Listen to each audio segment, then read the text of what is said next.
Hey everybody, welcome back to my channel. If you are new, welcome. My name is Chris. Today's video is a fun spin-off on a video I did about maybe a month ago. The video was smell great and offend no one. And one of you out there, I am so sorry, I can't remember your name. You said, why don't you do the opposite video? Smell great and offend everybody. So that is today's video.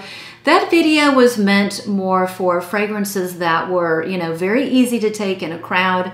And in my opinion, were some of my most work-friendly or work-appropriate scents. The perfumes I am about to show you are the opposite of that. These are fragrances that people will smell you around the corner. They will smell you before they see you, and these are not safe fragrances to wear to work. So these fragrances are large and in charge and sometimes obnoxious, like this one right here, Swiss Arabian SHAGHAF Tonka. This one is obnoxious in the beginning. This one is so incredibly strong.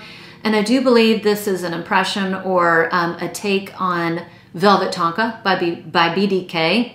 I loved the first 5 minutes of that perfume, and then it just smelled not well. It didn't smell good. It smelled like pee-pee on me.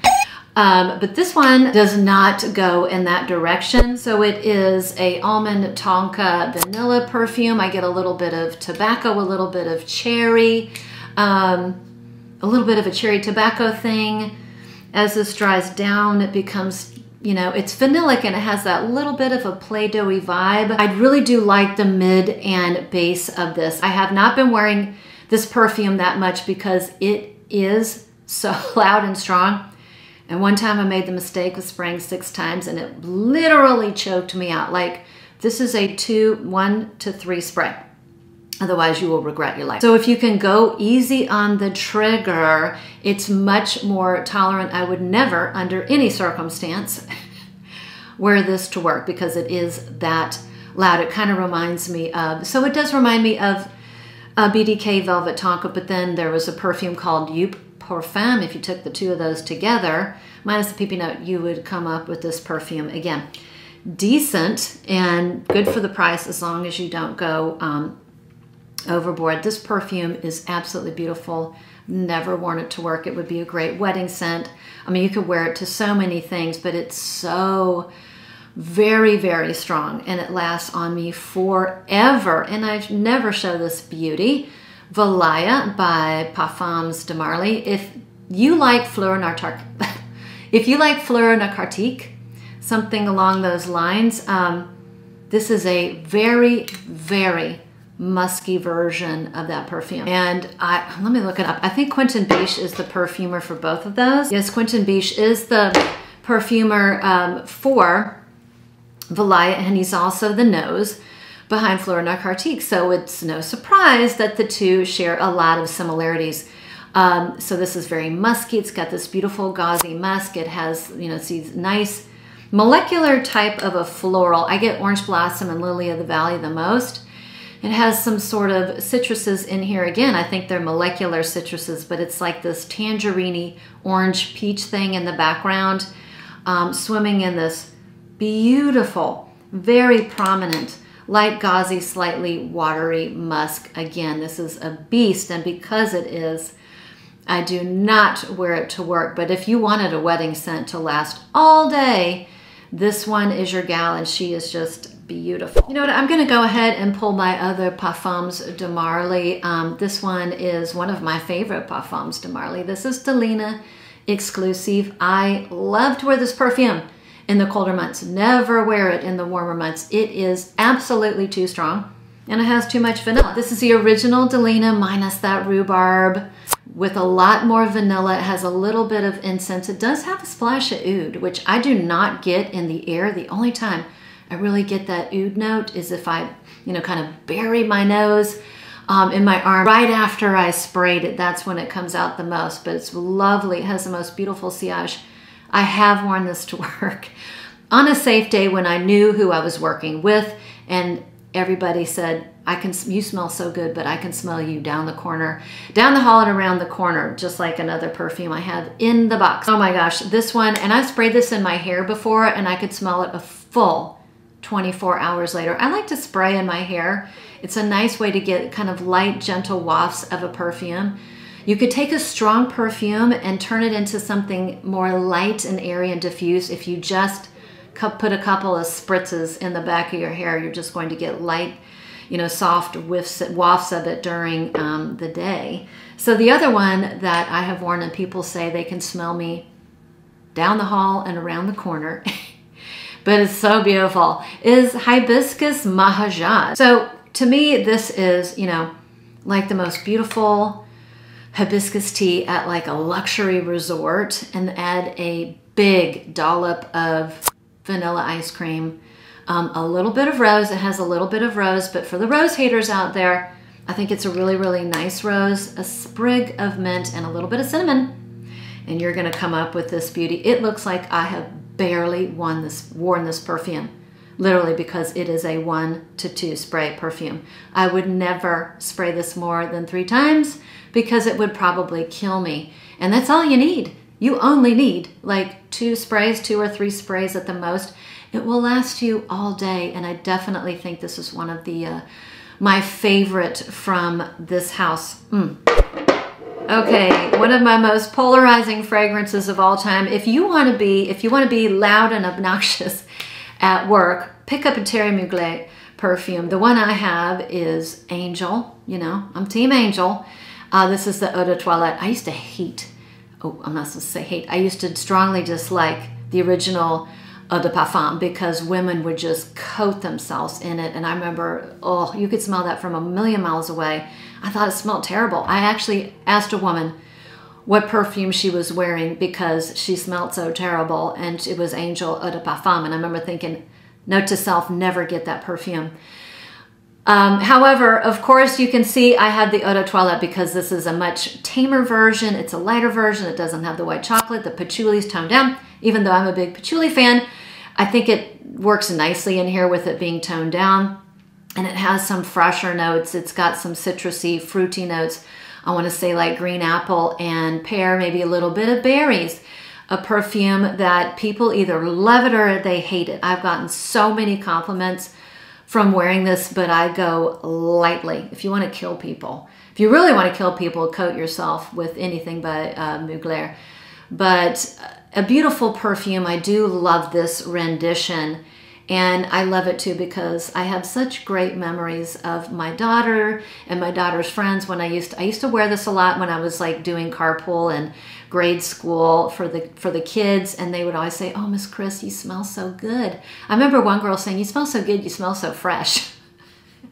And I remember chuckling, like, fresh is not what I would think of, but it was cute that her little mind came up with that.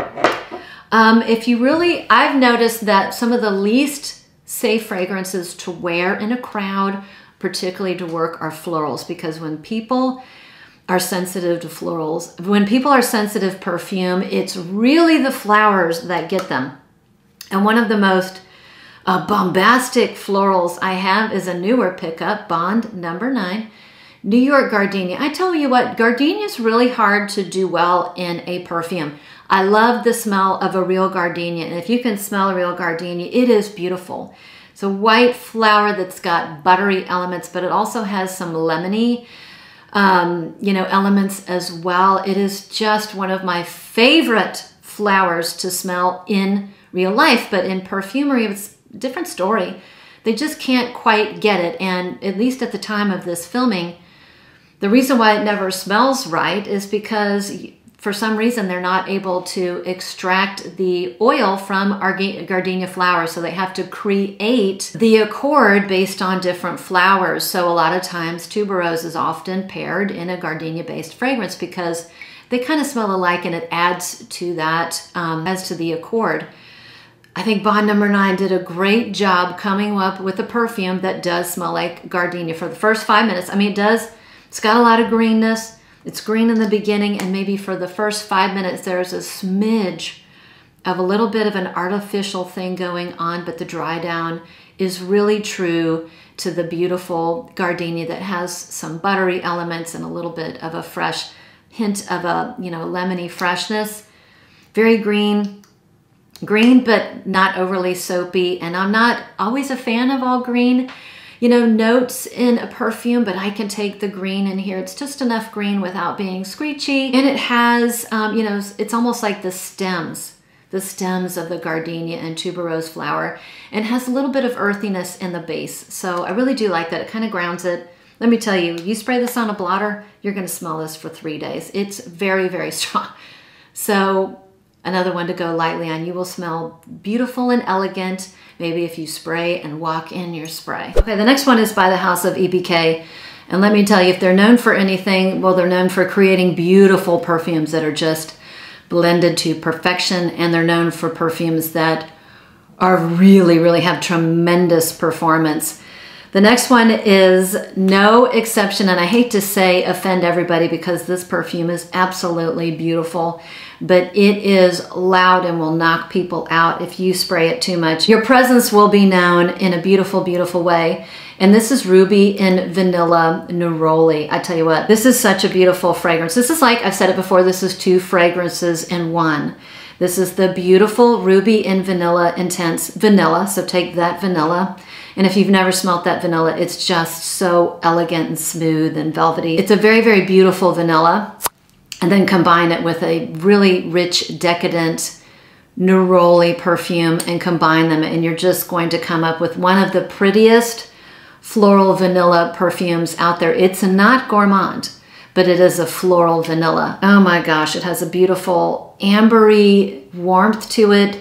There are some woods in the base, but it's really about amber and a dark neroli and this vanilla, just a hair, I'm gonna say a hair of lavender. It's gorgeous. And for even people who don't like neroli, I have a friend, you know, the beautiful Anna Lauren. She's a friend of mine. She hates orange blossom and neroli, and she loves this perfume. So it can win over some neroli orange blossom haters. Let me tell you, it's so well done. The only bugaboo is it's not super easy to ascertain. It's not super easy to procure or to purchase, and I've said it before, I will list that down below. And there are other creators on this space that carry samples, and Etsy does as well. I've seen them on Etsy and Mercari, something like that. So you don't have to blind buy, you can try before you buy, but it's just stunning. Literally lasts 24 hours. I mean, if you spray on your clothes, you're gonna easily smell it for 24 hours. If you spray on your body, you're gonna smell it 12 hours later. Okay, one of the most obnoxious ones in the lineup, but of course I think it smells great and I have to be in the mood for it because it is loud. It's one of my Boss B fragrances. This to me is like a CEO. It's a fragrance for a CEO, maybe like an attorney who wants to intimidate people, or a music exec. I don't know why I think that, but this is Creed Aventus for her. Again, gotta be in the mood for it. One of the loudest musky perfumes out there, very citrusy, has black currant, some green apple, I wanna say grapefruit, other citruses, you know, light florals in the background.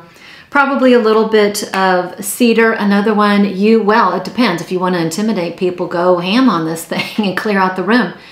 I tend to go a little bit more lightly, and I have never worn this to work, I'm afraid. But if I ever want to intimidate people or, you know, channel a boss B type of a vibe, this is great. I think it's unisex. I love the original Aventus. The newest reformulations I'm not in love with, and I do want to smell the new Intense, so does Mr. Picky Pat. But this one is great, and I do think it does lean feminine just because it's a little bit fruitier. I don't know, it's perfectly unisex, very loud, and I waited forever to buy this because these Creed perfumes are very expensive, and it, you know, as it started hitting the gray market is when I picked my bottle up.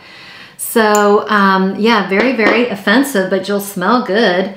The next one is, I didn't realize it was that offensive until I wore this to work. I was trying it out, and it was on a safe work day where I knew the people I was going to be working with, and they're all very perfume friendly. And this is by Ella K, and this is Creed de Kalahari. You know, a creation by Sonia Constant, and she has come up with so many amazing original creations. But this is basically the baobab tree, a tree that's endemic to Africa, and it's otherwise called the tree of life. But this fragrance is almost very linear, very woody. It's one of the most beautiful, very realistic woody perfumes out there. It's cedar, Cedar, sandalwood, lots of cedar. I get more cedar than sandalwood to create that baobab or baobab accord. It's got some green pepper and a green patchouli, but to its core, it is a beautiful, realistic, very woody perfume. And I wore it, and one of my coworkers would come into my office and she'd start sneezing. And she's allergic to trees. And she's like, I don't know why I'm sneezing. I think it's the allergies. And I kind of gulped. I thought, ooh, do you think it's my perfume? And I reached my wrist out to her. She's like, oh, that does smell like trees. So I felt kind of badly, but the point being is like, she's like, you smell so good, but I am allergic to trees. So I haven't worn it back. I haven't worn it to work since that time. But man, do I love this perfume, and it is very, very strong. I remember, it was like note to self, every time somebody walked in my office, they would immediately comment on my perfume, like, wow, I can smell your perfume. You know, not everybody loved it. Some were like, it's okay. You know, I'm not a fan of woody perfumes, but I personally love it. I think this smells beautiful. But you will offend people if you go to town on this and are going to be in small crowds. I've got one more.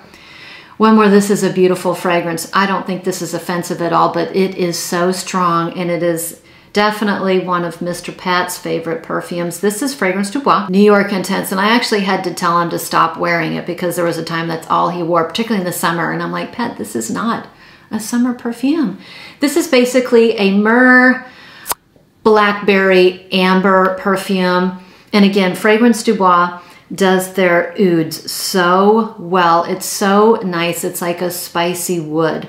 It's got a little bit of a bay leaf. It's got a little bit of warmth. It has some patchouli in there. It really, really is beautiful.